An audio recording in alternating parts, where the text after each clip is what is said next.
What I learned the most from my PhD, I think it's not about chemistry, but about I learned how to learn. And it actually shaped me to be a person that I'm not afraid to actually learn a new skill. There is no shortcut here when you learn the language. I have students that actually started learning Thai before they came to Thailand. When the business partner came in, they changed my point of view. I need to grow, I need to learn. To me, funnel is the glassware that we did in the laboratory. So all those things about marketing and business, I learned so much. I don't look at myself as one person, I look at myself as one company. In my case, I don't aim for money, I aim for freedom.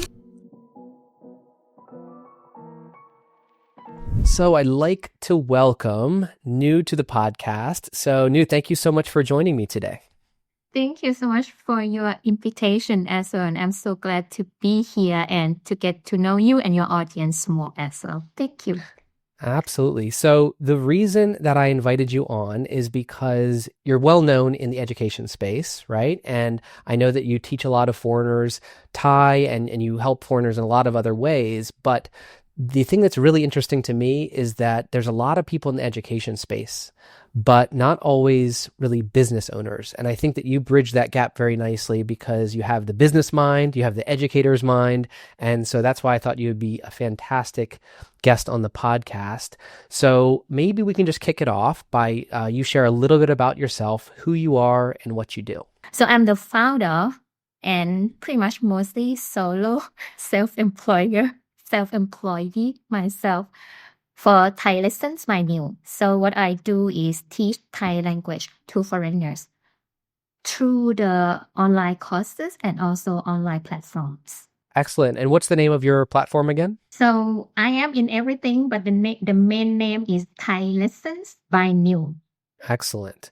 So Thai Lessons by Nu. And again, as I said, I've seen you a lot of different places. It seems like you're on all the socials. What would you say is your kind of favorite social platform nowadays? Firstly, I like YouTube the most. That's actually where I grew up from. And that's also the original of the whole story of Thai Lessons by Nu is actually start from YouTube. But at the moment where I have the most followers would be Facebook at the moment. So I kind of can't choose which one I favor the most. Another really interesting thing about you is that you definitely have some credentials that I don't have. You actually have a PhD. So I'd love to learn a little bit more about that. Since you teach, is that a PhD in education? Like what is this PhD in? Actually, that's a secret. You might be the first one to know that. I don't really show that much on social media. Yes, I have a PhD. Actually, it's in chemistry. But I think you don't want to know into detail of what I actually studied, right? I'm going to start speak some language that you might not understand much. But yes, it's in chemistry. It's not about education.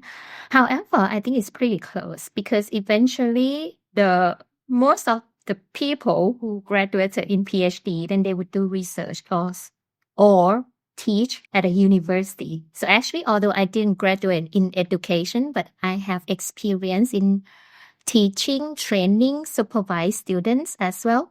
What I learned the most from my PhD, I think it's not about chemistry, but about I learned how to learn.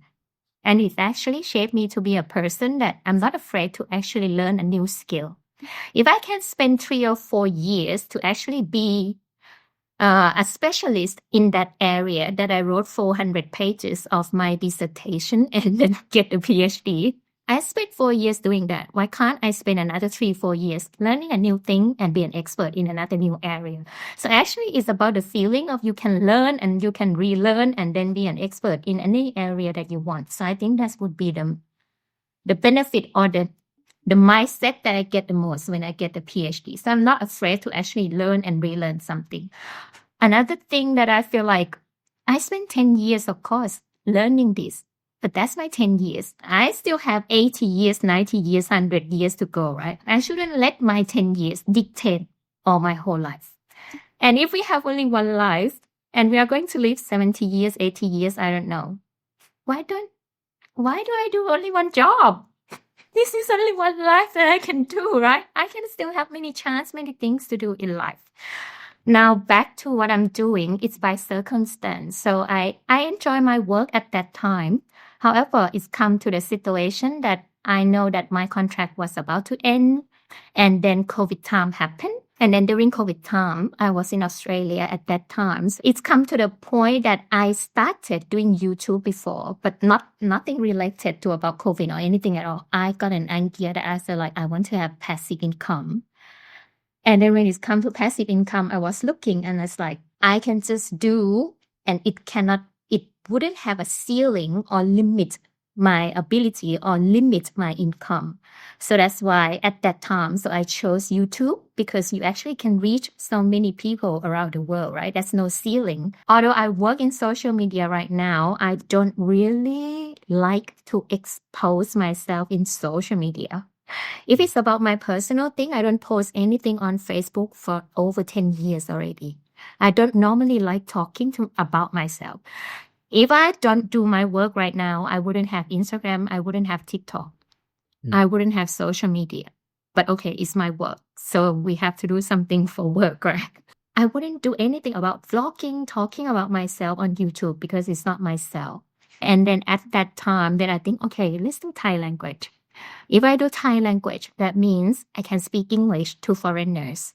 And then if I speak English, then I can reach out to the whole world, not just only Thai people. Yeah, this is really interesting because you mentioned at the beginning that you learned how to learn, but I think that you bring up a really good point that communication is just one of those things we all need. It's similar. It reminds me of how a lot of people say they don't want to be a salesperson, but in reality, if you have ever had a job, you've ever applied to anything, to a school, then you have to have some level of sales. So I can see now that whether or not you were teaching Thai at the time or not, you were learning how to communicate, and clearly that's done well for you as you fast forward, to now, to where your job might be communication, but clearly you've been essentially polishing that skill and building up that skill set over the years.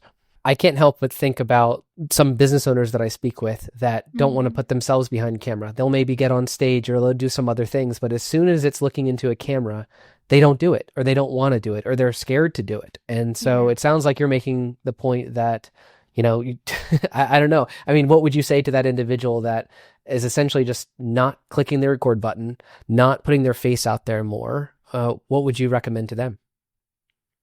Firstly, of course, we see the successful person that don't show up on the camera and they still be successful. So actually, I don't want to limit it to that. However, if we go to the point of how do I tell people that's scared of making themselves better or improve or in a way, I think sometimes we think too much. We think too much of things that could go wrong, but it's not that bad. Like you're scared, but it's not the end of the world. You're scared of the camera, you're scared of the comments, you're scared of what people talk about you. But to be honest, like I am on social media right now. I get comments every single day and I read all of them. I answered all of them too by myself. And do I get bad comments? Yes, it is. But how do I feel about it? Of course, now I have nearly 70,000 followers on Facebook. I have more than 30,000 on YouTube. So overall, it's like nearly 150K overall social media. Think how much I am going to get every single day. What I think when I got bad comment, now my mentally actually grew up a lot. But it was the day that those bad comments also haunted me as well. But how did I pass those days? Firstly, I think they don't know me. They're not close to me. And then they just spend 1 second. Type it. Why do I have to spend my whole day thinking about it? It's just there 1 second. They already forgot about it. You're not important that much in anybody else's mind. You're important in your own mind. You forget about you already. Why do you care about it? What a great lesson. I'm curious, do you think that going through that, and I think anyone who's been on YouTube or put themselves out there, to your point, has some level of negativity that come at them, right? I mean, essentially, did it make you a stronger person, the fact that you've gone through them? Because I've heard different feedback on this. Like some individuals would say, never look at comments on YouTube. Just, move on. Don't let it take over. It sounds like you found a way to say, I'm going to read my comments, but I'm not going to let them get me down. And I'm curious if the path that you took, do you think was the right decision? And do you think it made you a stronger person because you've done that? comments is the thing that actually they would tell you that how could you do better? How do they feel about it? So that when I actually can be better, and that's actually true. All along the way that I come to this far, I read comments and I pick which one is I can fix, which one I can't. Then I improve the point that I can. A small little thing can help. Like some students said, oh, you put the words too high, you can't see it when it's put in Instagram. I didn't know those things, but I listened to them and I changed along the way. Secondly, I delete some comment. I don't delete bad comment. I let it there because it doesn't reflect me. What they said bad about me doesn't reflect me. Reflect themselves, how they see the world, how negativity they are. It doesn't talk about me at all. Your words reflect yourself.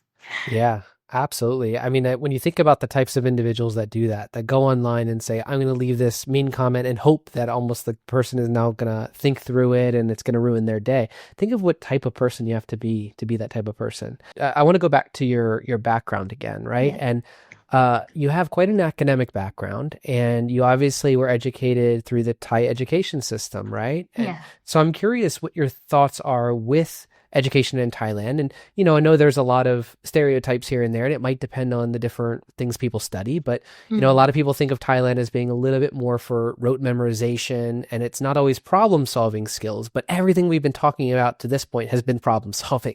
It seems like you do not struggle in the area of problem solving. And so I'd love to just hear your opinion on the Thai education system. I mean, how is it that you did well in that system? Were there strengths of it? Were there weaknesses of it? And how did you become the thinker that you are today? Okay, back to Thai education system. You're right. In terms of I spent all my educations, bachelor, master, and PhD all in Thailand. When they talk about education, doesn't groom kids or Thai kids to be able to think or speak themselves. I'm not sure if that's just the education that we are talking about. Because that's also part of the culture, that we actually listen to adults, that we actually follow what the adults say, that we actually afraid to be wrong. That's also part of the culture that's combined into education. So everything in there. And I was once that kind of kids before, that I would just listen to mom, listen to what is supposed to be. I don't know that what else that we actually do or think out of the box. It was once my problems as well. I think one thing that I want to point out here and maybe not related directly to the education is when I grew up, we actually group kids together. So we separate kids based on the grading, like by the score. So if the kids that have good score, they will be together. If kids that have not good score, then they stuck together as well. I think the thing is about Asian culture, we encourage studying a lot. But then we know that we have 24 hours. If we are going to spend time studying in a classroom a lot, we know a lot of knowledge, but then we don't have much time to think out of the box. But if you don't have much of the strong foundation, you don't study much time in a classroom, then of course you have lots of time to think. So, but I don't know which one is good, which one is bad. You just have to, everything have pros and cons in here. But back to my case, I came to this point that because although I'm in the Thai system, but I also chose myself to be in a position that I could reach out more.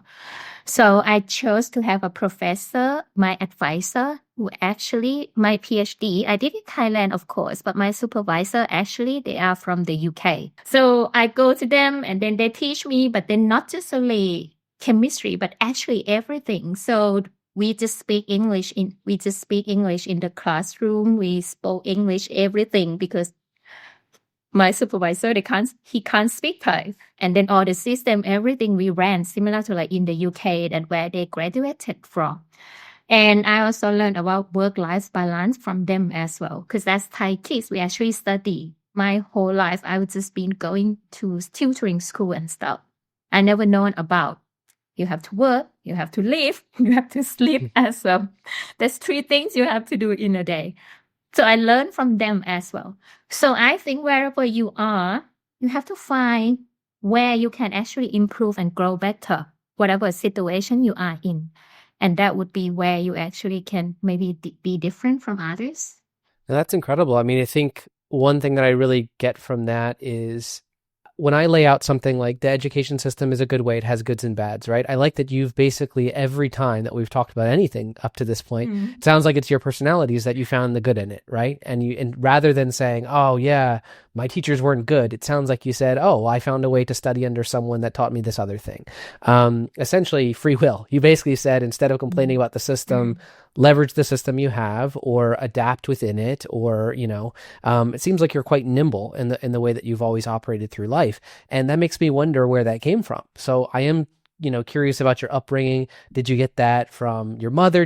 Where did you think you got this personality type where you seem to have that fighter mentality where you say, I'm going to prove someone wrong, or I'm going to do it my way, or I'm going to give this a try? Where did that come from? So since 18, I pretty much left home to study. And since then, my parents never had a say in my life anymore. So whenever I asked anything from my mom, she would say, up to you, up to you, up to you.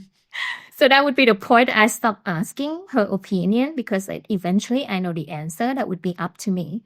Making a decision, being confident, I think is actually skill. You actually have to do it a little bit. You write and then you prove yourself, oh, I'm right this time. Let's do it another time. I'm right again. And then you'll be more confident more in your own decision, because it's keep repeating. Correct. But then since I was young, thanks to my mom, that she's actually really see the importance of the education. So I came from a small city where I actually live now, which is Nakhon Si Thammarat. It's just a small city in the south of Thailand. When I say mom see the importance of the education, is actually because my hometown is in not the main city, so I am from Pak Panam. But then you know that all the education and the number 1 school would be in the main city. And then every single day since I was around 11 or 12, I have to travel 1.5 hours to my school. Back and forth every single day, that would be 3 hours a trip. So imagine if I did that myself every single day since I was so little, make a decision, come back home, take on a bus, back on time. I can't miss the bus either, because then we'll have no bus to go home. I would just ask my mom recently, like, Mom, you never afraid that I would make a wrong decision? And then she said, you make a wrong decision, you make a wrong decision. I also make wrong decision too. So then, yeah, right? Anyone can make a wrong decision. And then I think this one, it's kind of like she let me do it a little bit, and then make me stronger and make me be independent and confident in my decision. As a single child, I feel like I will have myself only. That might be sound sad, but I don't feel sad. I feel like I only have myself to depend on. I don't like depending on anyone, because no one cannot be reliable. You know yourself the most and you can rely on yourself. Don't put yourself in anybody else's hand to take care of it. You have to be your own boss and trust yourself and take it. Why do you trust somebody else and live your whole life to be on anybody else's hand to take a decision? So I feel like I will just have to do it, take care of myself, and then face the consequence of it. Sounds like the true entrepreneurship journey. I think a lot of individuals that realize they don't want to report to someone else or rely on someone else for an income, start to go down that path of saying, I might not know how to create something, but I'm going to learn and get better at it and not have to depend on someone else to make sure I have a paycheck, for instance. And, so again, that seems like a common thread of a lot of entrepreneurs. Now, speaking of that, though, I love to hear that journey that you went through going from Thailand to Australia, because I think we can turn this back to individuals that come to Thailand as well, right? It's a challenge. And so I assume that was a challenge for you going from Thailand to Australia. So first off, why did you decide to go to Australia. What was that experience like for you? And did you face any challenges? I don't think that was challenging. I don't know, somehow it's actually part of my studying. So throughout my studying, then I got a scholarship since undergrad, master, and PhD. So then I kind of know already that I have to study science up to a PhD. And then I was mentioning about my supervisor, British supervisor. So then, because that's also another thing, because he's from British, that means when we do research, we look at the whole world. We're not necessarily limited ourselves in only Thailand. We have collaboration around the world as well, in the UK, in the Australia. And then at that time, I also got another scholarship on top that I could go do research for 1 year. And then I picked Australia. It's just based on my interest on the topic research that they do in Australia. That's it. That's the reason. So I went there 1 year.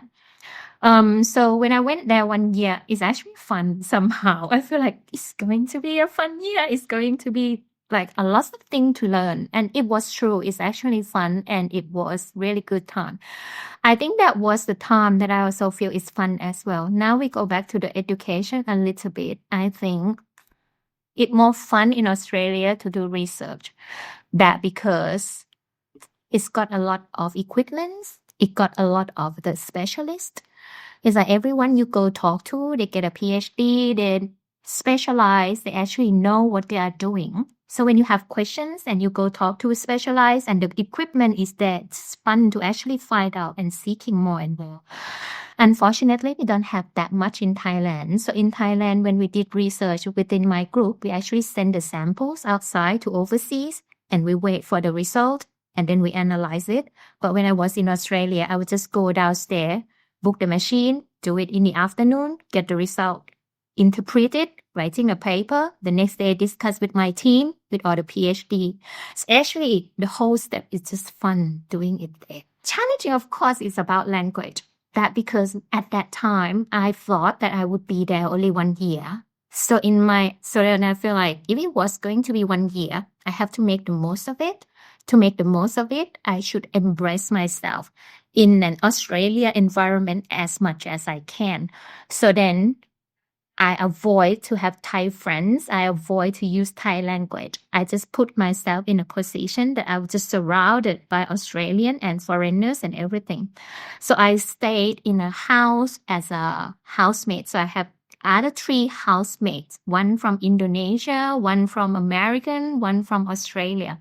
So it's like a house at 24/7. I speak English all the time. That's interesting because I'm going back to what you had said about your time in academia and the individuals, even in high school and everything. It sounded like you were birds of a feather, right? There's kind of like they're similar, they're problem solvers, they're studying, they're very smart, all that stuff. And then it sounds like this was a little bit different in that it seemed like you got quite a bit of diversity there, where it's different countries. It sounds like they're all good people and all smart and everything like that. But you went from being pretty focused of a lot of smart Thais to now a very diverse group, different nationalities, etc.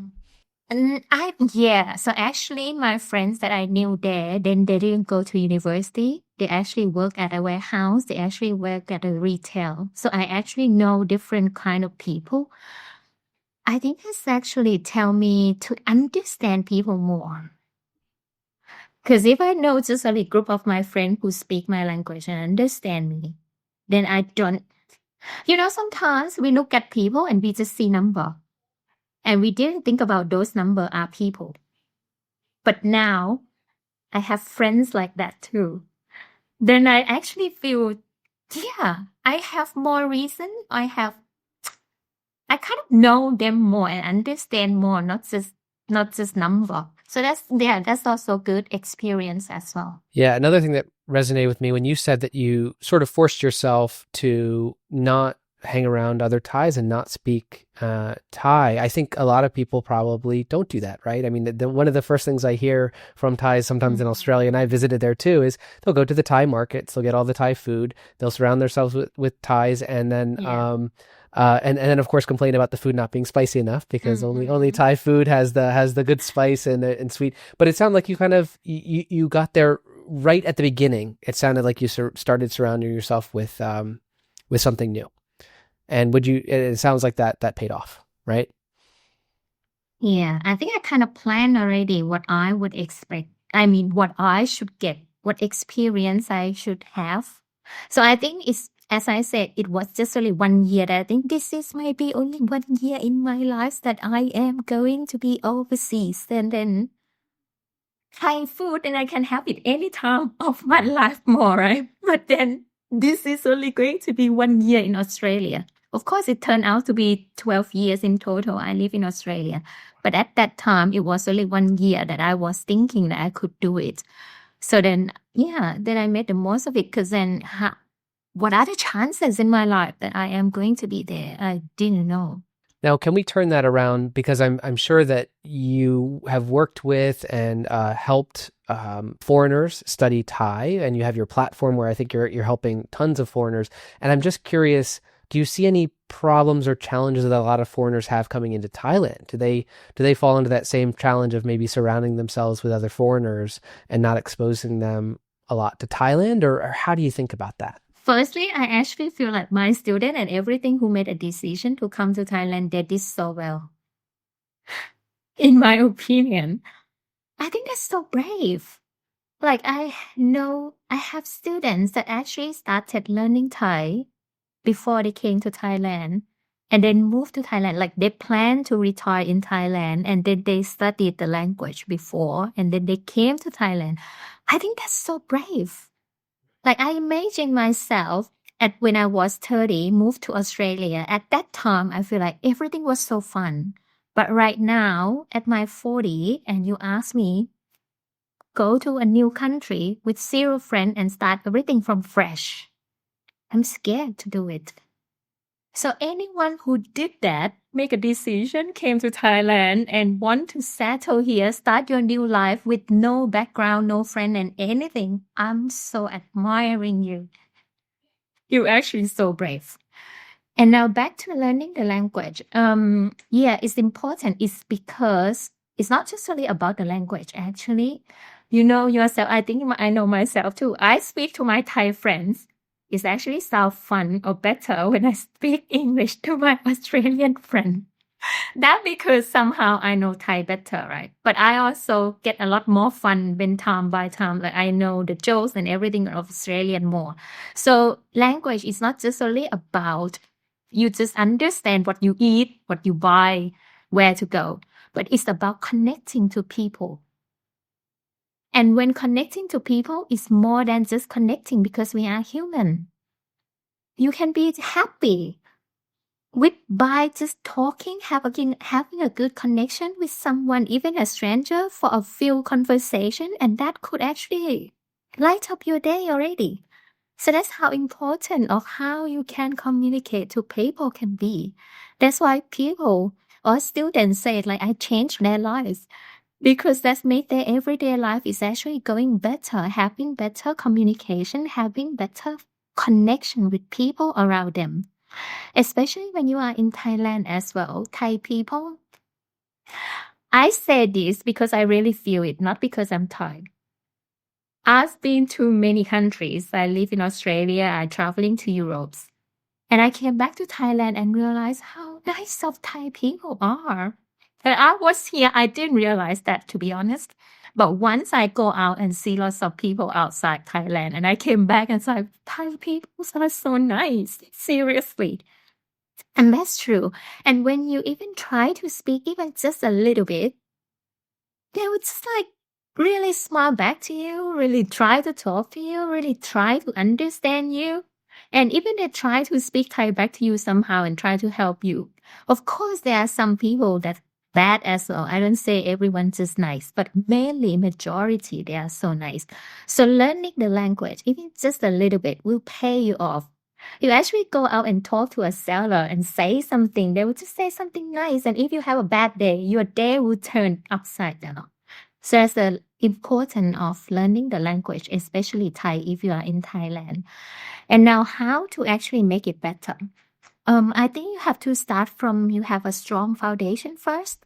We're not kids anymore. Of course, kids would actually like a little baby would just immerse themselves. They can't speak back to you. They would just talk to them. But we are an adult now. So we can't do that, right? You can't just keep not saying anything and listening all the time. That's so difficult. First thing that I think you learn from knowing the basic first. Learn vocabulary, and then after that, try to use what you learn, forming sentences, and after that, use it. And then keep having quite a strong foundation at some point, and then go out, use it. That's it. There is no shortcut here when you learn the language. Actually, there is no shortcut from learning anything. I think you have to learn and then go use it. And then you get something wrong, learn about it, and then go do it again and again. And this is actually, I think, is challenging, of course, but this is also the charming of learning as well. And there's no shortcut. I can't tell you how many hours you are going to do. Everyone would be different. It might be 100 hours. It might be 200 hours. It might be 10 hours and you stop and you have to go back to zero again. So everyone have different paths. But the thing is, you just have to go, do it, and then repeat it, learn from your mistake, go out, do it again. My experience that if you can communicate the language well, then you have to just use it like you got no choice. Like when I was in Australia, I cannot speak Thai to anyone. And if I don't speak English, I can't communicate to anyone at all. So that means I have to do it. So I've got no choice in my life.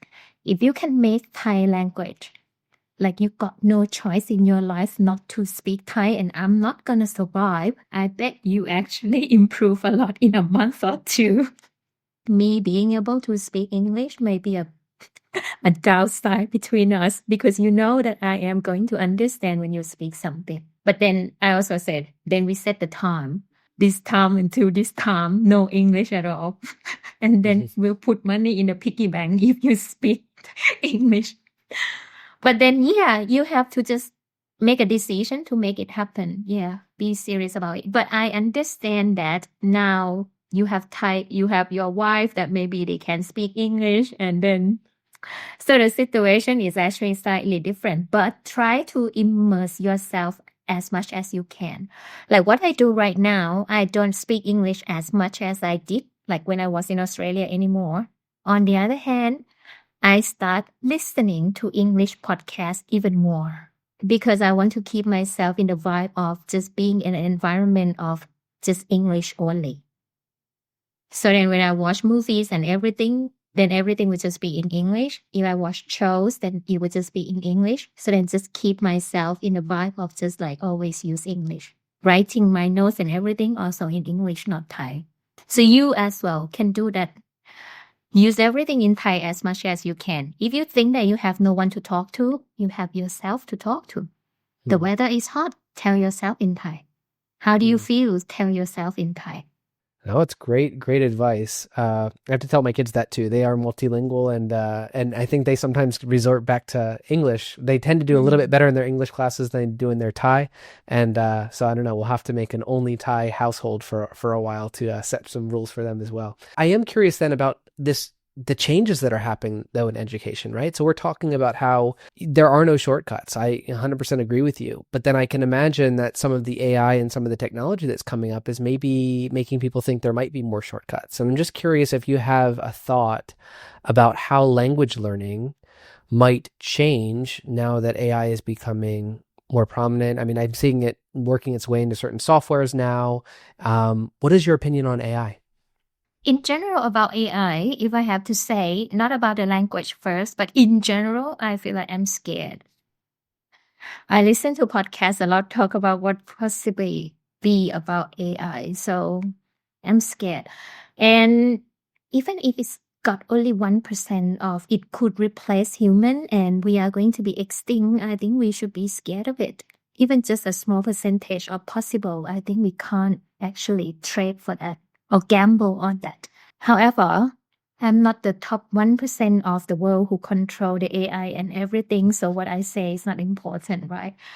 What I have to do is just how to survive on this. I have to admit that in terms of working, it's really helpful. It's made me work faster. It's made me work more efficient. It's actually maybe even safe. Like I don't need anybody else apart from me and my usual AI. It's helped me with make things like faster, create things with 30 or 40% already, and I work on top of that, polish it, and also get it done. So in terms of work, it's actually helpful. Now back to the language learning. I think you still need to have the strong foundation in Thai first, or in anything that you are going to learn. That because AI would tell you something, if you are not in a position to be able to judge that what it says is right or wrong, that's actually dangerous. So you yourself need to have a strong foundation first, should be in a position that good enough to be able to judge the information that AI going to feed to you. And that would be even more critical time that you should need your analytical thinking to filter which one you are going to believe, which one you are going to pick to use. And now, as I said, it's critical time that you should start thinking about improving yourself even more than any other time, because now you are going to not compete with human, but you are going to compete with AI as well. So use it as a tool, but don't let it control you.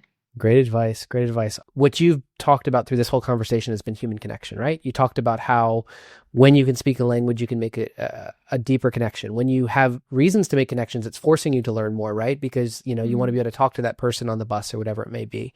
And so I tend to think that AI is, the more you're focusing your work, your time, your effort on the human connection side of things, that's the part that I think is least replaceable. Now, who knows? I get it. People might have their AI girlfriends or boyfriends in the future, but my main thing is that seems like the safest zone is the area in which you're making a human connection. But the repetitive tasks are not a very safe place to be. Although I said that I don't know what is going to be, I don't even know if I am going to have a job in another 3, 4, 5 years or not. But what I tell myself that I can still go to bed at night is, if I keep learning every day, if I am able to adapt myself, if I am flexible and and willing to learn and relearn and adapt myself to a situation, hopefully I also can learn something new again. And also, as an entrepreneur, I built everything from zero. I think I can build something new again too. Now that brings me back to your business and how you've been able to develop a business that scales, right? And so I'd love if you could kind of transition from what you were doing and how you were teaching and how you were leveraging YouTube and social media, but then you've clearly grown since there and you have a plan behind all that you're developing. So can you walk us through those phases that you went through and kind of where you are today and maybe even what you plan for the future? So what I do right now, everything are all online. So I teach Thai to foreigners. The social medias are all that people can actually access to me the most. So I am everywhere, as you said, Facebook, YouTube, Instagram, TikTok. At first, it starts from YouTube. And the story would be it starts from YouTube. And then I started having students. Not that I advertise about it, as we said earlier, that I actually aim for passive income. So then I would do things that I think that it could keep creating me some money or revenue. And so that's the plan. So that's what I am still stick to. So what I plan to do, even in the future or whatever I add on my products, then everything would just be stand on the point that it should keep making me money, not me keep working. So if anything doesn't fit in this, then I don't actually do it. I don't do it. So we have to stick on the plan of what you want first. In my case, I want freedom. I don't aim for money. I aim for freedom. Freedom in terms of I can choose what my life would be, where I am going to be, when I am going to do things, all my own decision. And it is right now, even I'm not that financial freedom yet. But I already have freedom in my own life right now. So that's freedom. That's the thing that we aim for. And money would just be the tool to get to that point. Now back to how that happens. So it starts from YouTube. And then I have some students reach out to me, send me an email and say if they would like to be my student. I'm like, like provide lessons. And then I was stopped and asking myself, like, am I going to change my career? I was a chemist. I was a researcher. Am I going to change it? Because I'm not the person who actually do things just for the sake of doing it. If I do something, I would just do it, put myself into it. My motto, one of that is, if you are going to play a game, play to win. If not, don't play. So whenever game I'm actually plan to win in that. Otherwise, waste your time. Why don't you do it? So this as well, if I am going to change my career, then I am going to put myself in it. So I stop and ask myself, am I going to do it? And then I was calculating and I was like, yeah, why not give it a try? Although I said that we play to win, but I also feel like if not, then I still can't go back. That's not the end of the world to try something. And that's nothing to lose. Like you can always go back to where you were. What actually bad to try? So I have students, and then after that, I actually feel really fun. It's COVID for about 1-2 years during that time anyway. So that's how I spend my time. So teaching, doing YouTube along the way. And then after that, I have to thank all my students as well. Even right now, I still do one-on-one, although just with limited hours. One reason that I still keep doing this, that because my students are so nice and smart and kind and successful. Most of my students are early retired people. They might retire since they're 40, 50. So they've been successful. They were CEO. They were the owner of the company and everything. And even now, they still learn Thai with me. That means they keep learning, never stop. So I myself, I believe that you will be similar to people that you spend time with. That's what I believe. So then I like to spend time with my students because I like to surround myself with people like that. Kind, smart, wise, intellectual, also successful. They have good view of the world. And they're my students. They pay for me, but I learn so much from them as well. So that's why I still keep teaching, because I want to surround myself with them. Second reason also, then I can see student problems closely.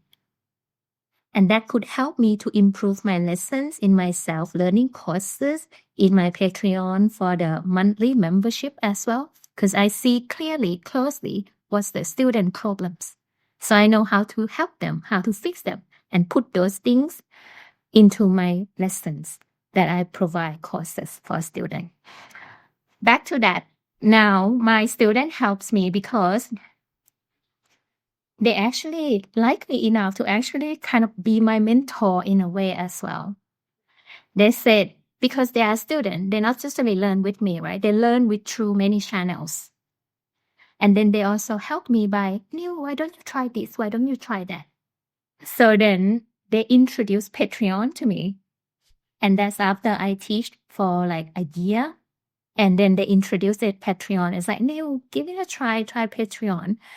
And as I said, that I would improve or combine new things into me if it fit my goal, right? My goal is to have freedom. And Patreon fit in that way, that because it's also a channel that people can submit to my special content, and I provide special content regularly. These days, I do 3 short video, 1 long video to my Patreon. And that's a monthly subscription. That means I kind of know already that how much I am going to earn a month. In a way, it's also no ceiling. I still do the same amount of job. But if I have more subscription, then I earn more. So it also fit with my things as well. And that's also, if I am going to do Patreon, it should be different from what I already have done. So I also plan my Patreon to be different from my YouTube and other contents that I provide for free too. Otherwise, what's the point? People subscribe to it. So now I have the second product that's different from what I already have, and keep also generating no ceiling income, do the same job. If I get more subscription, then I earn more. So that's fit what I need. And then I also provide new extra contents for my students as well if they want to, apart from the YouTube and also free social media. I want to mention a little bit why do I keep providing YouTube and all social media for free? People might think that it's also because, of course, you advertise yourself. However, to me, I do this because I want to decentralize education. I want to make learning Thai be able to accessible to anyone. Regardless of how much you earn, you don't need to pay me for money. But if you watch my lessons, you definitely will learn. Of course, if you can pay more, if you want something special and extra, then you can also sign up to my Patreon as well. After Patreon for about a year and a half that I get quite a number that I am happy about, then after that, it's a good time that a new opportunity came. In my mind, I already know that I want to have a video courses. And then luckily, then I got a partner. But then they actually reached out to me and sending an Instagram to me. Actually, the founder of the company, who is my business partner right now, sent me an Instagram.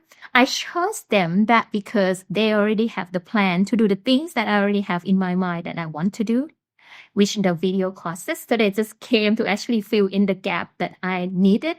And what they did is the part that I don't do. So I do my part, which is the create courses, planning and everything. So all the content would be my part.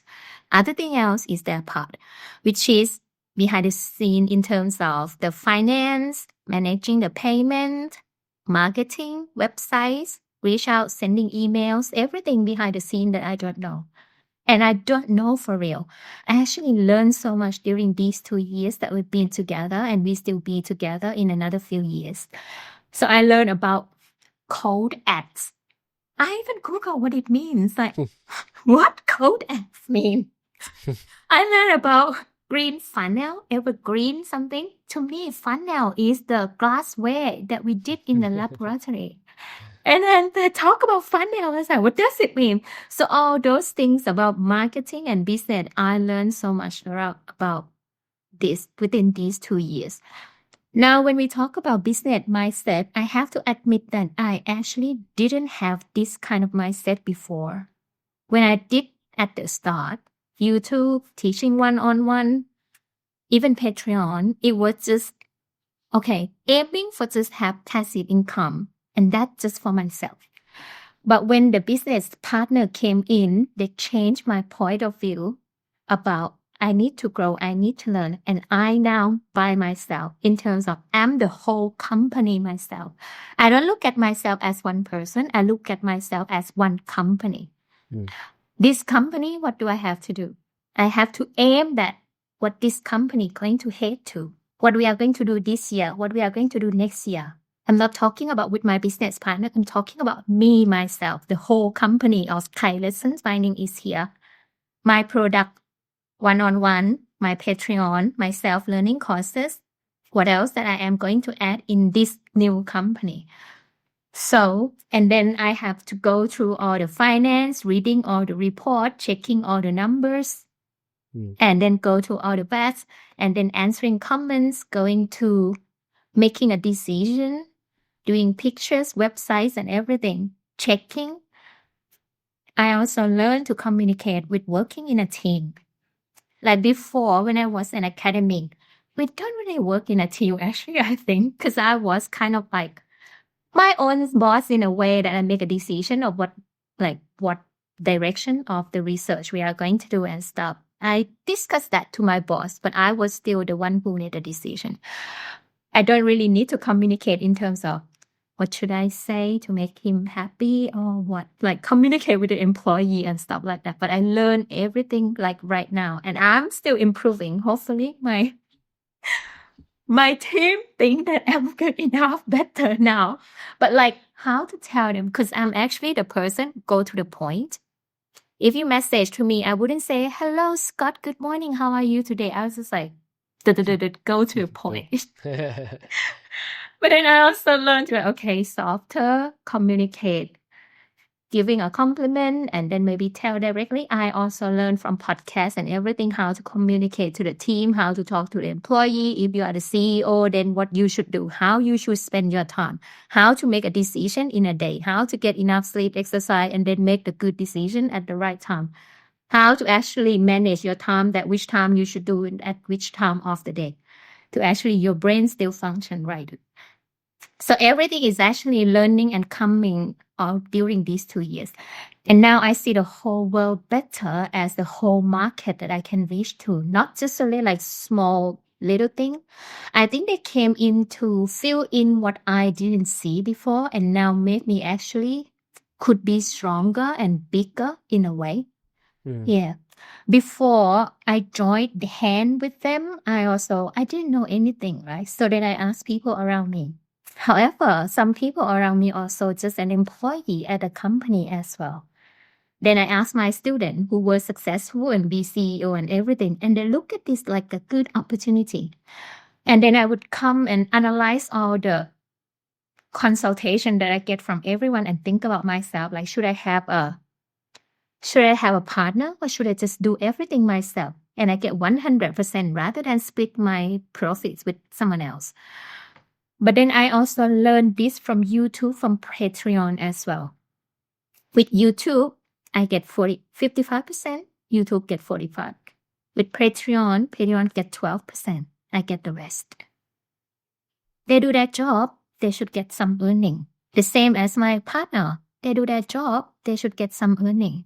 If I have to do everything myself, I wouldn't go this fast. And also, if they do their job well, then we keep working together. That's also the time that you have to, I would reflect and review which direction I'm going. Am I happy to be on this path?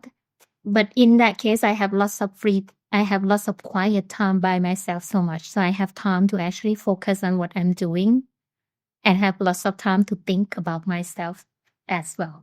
So that's the benefit that I have.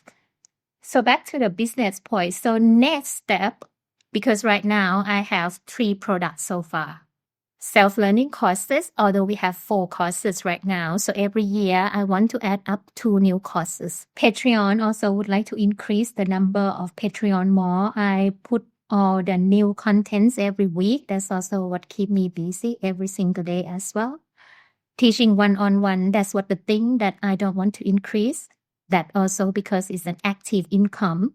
Next, then I should have more products on my portfolio, right? This is all about teaching Thai, but then they are all different products. And one person could actually use all of them to learn and complement. You can start from self-learning. If you want to have more practice, you can go for Patreon. If you want more customized, then you can get to one-on-one. Next one, then I am preparing a new book. So a new book would also be listening books, exercise listening books. So you watch me talking, learning, speaking, and also you do exercise to check and improve your listening and understanding as well. So that would be the first one. I might not know what I am heading to, but I know myself that I would just keep producing new things and new ideas would come.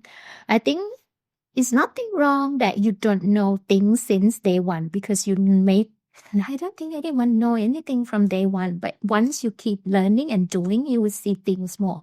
You will know that what you need more and you will know what you don't know even more.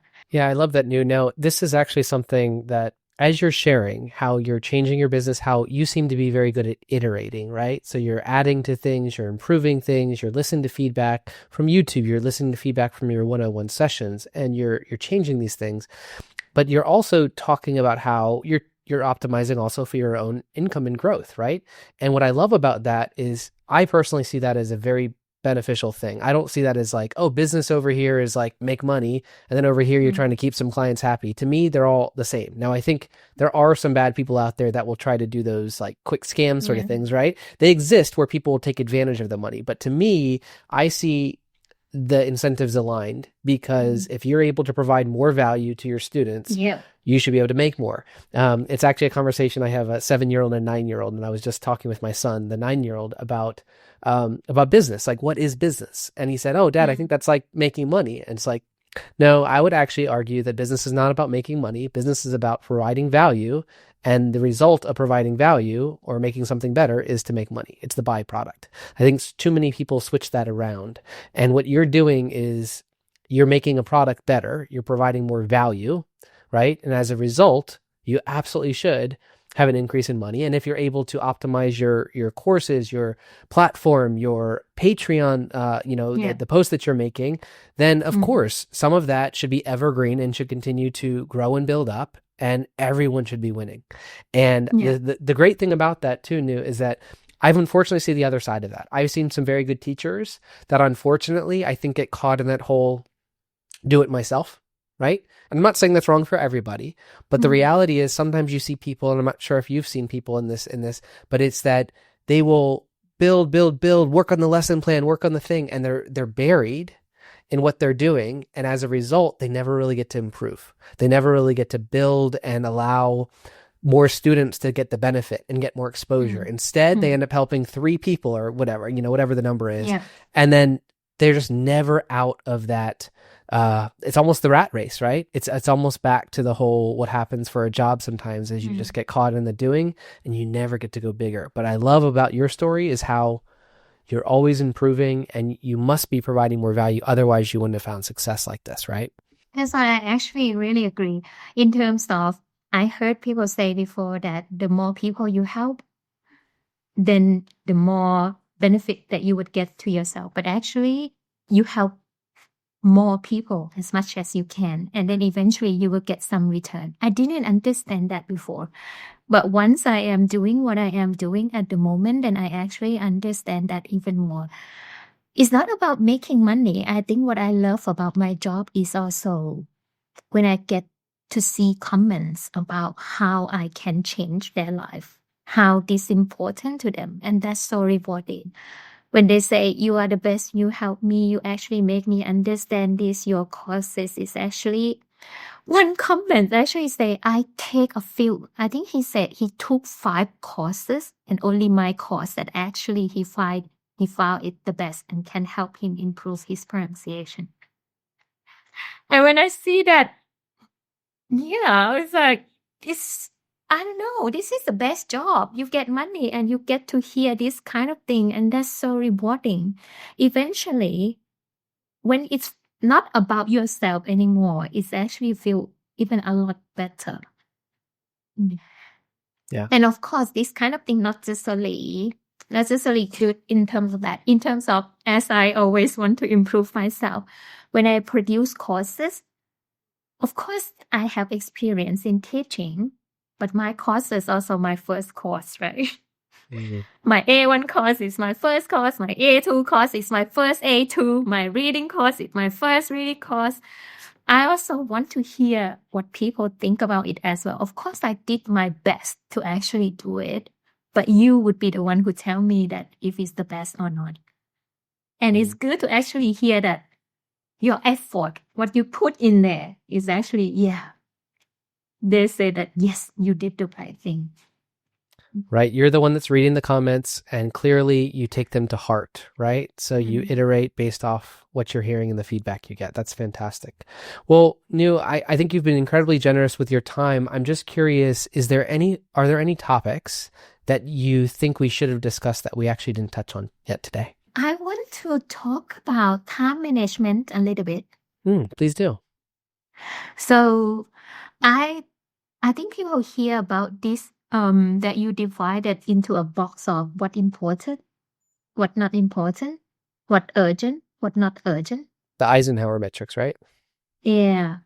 And that's what I believe, and that's what I choose to do every single day, that to do important thing, but not urgent. So I would plan a day and just do what important, but not urgent. Anything that's not important and not urgent, you don't do at all. I really value the time. So if you have, this limited time, what you are going to put yourself into it. I even believe this not just only for work as well. This belief, it actually pushed me to go out and do exercise. That because if I don't exercise right now, it's going to cost me much in the future. So I have to start doing this now. is important but not urgent yet. And don't make it to be urgent until you do it. But in terms of work, that because I have so many things that I was saying before that I have to do pretty much at the moment, like 3-4 things that to do the Thai teaching. So in a week, I would choose to plan that when do I research my new contents? When do I prepare for my Patreon? When do I actually have to prepare for my new courses? When do I actually have to do marketing for everything? So that would come to like, I have to set in a week that which day I am going to do what at which time as well. So I have to plan that if I don't do research right now, then tomorrow I don't have content to talk about. So that would be the thing that I have to plan ahead and plan just really important things to put in the right time to actually do it. But then I also believe that you have to balance as well, not just work in life. So we have health, we have relationship, we have work. I'm not sure what else, but what would be 3-4 things right now. So like I spend, not sure if it's enough. So I visit my mom and spend time with my mom 24 hours in a week. And then go back to live by myself doing the work and other things. Half an hour every day doing exercise, and then the rest maybe doing some work and hanging out with friends when I need to. Not when I need to, when I want to. Everything also what I feel like as well. So I feel like we should balance to do things and manage time to do what important. So and stick to your aim. If you aim to have freedom or to have money, there's nothing wrong. You aim what you want, but then keep looking at that goal and check yourself if you keep walking in the right direction or not. Great advice. Be intentional, right? And make sure that we're not skipping some of these key things. And health, I'm so glad you touched on health, because it is sad sometimes when people focus so much on work, they don't realize that by not taking the breaks, not getting outside, not seeing some greenery, not seeing friends, right? It hurts your mind, doesn't it? Right? It doesn't allow you to get as creative. And I think you have to strike a balance, don't you?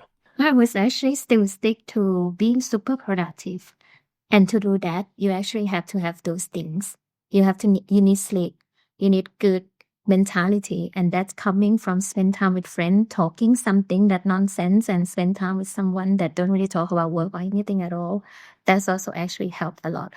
And also, exercise, eating healthy food. So everything needs to balance. But to be honest, that's come to the point that, then I can work super productive tomorrow. If I don't sleep tonight, then I can't work properly tomorrow.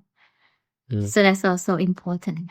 Yeah, great advice. Great advice. Well, Nu, I would love if you could share the best way that people can get in touch with you. They can learn more about you or learn from you. Where would you recommend they go? So they can follow me on my social media. So if you can just search Thai Lessons by Nu in any platform, even in Google, you actually should be able to find me. If it's for my courses or anything, you can also send me an email as well, that p.wasinee@gmail.com. But pretty much if you find me in any social media, you should find me. Yes. Fantastic. Well, thank you so much for the time. I will have to share that I do the same thing that you do. The reason that you still have all these one-on-one lessons is because you're learning from people, you're learning from your students. That's, of course, why I do this podcast. I love to surround myself with individuals like yourself because I can learn so much, and I hope others that have listened have learned as well. So thank you so much for your time. Thank you for sharing your wisdom, and we'll catch you on the next episode. Thank you.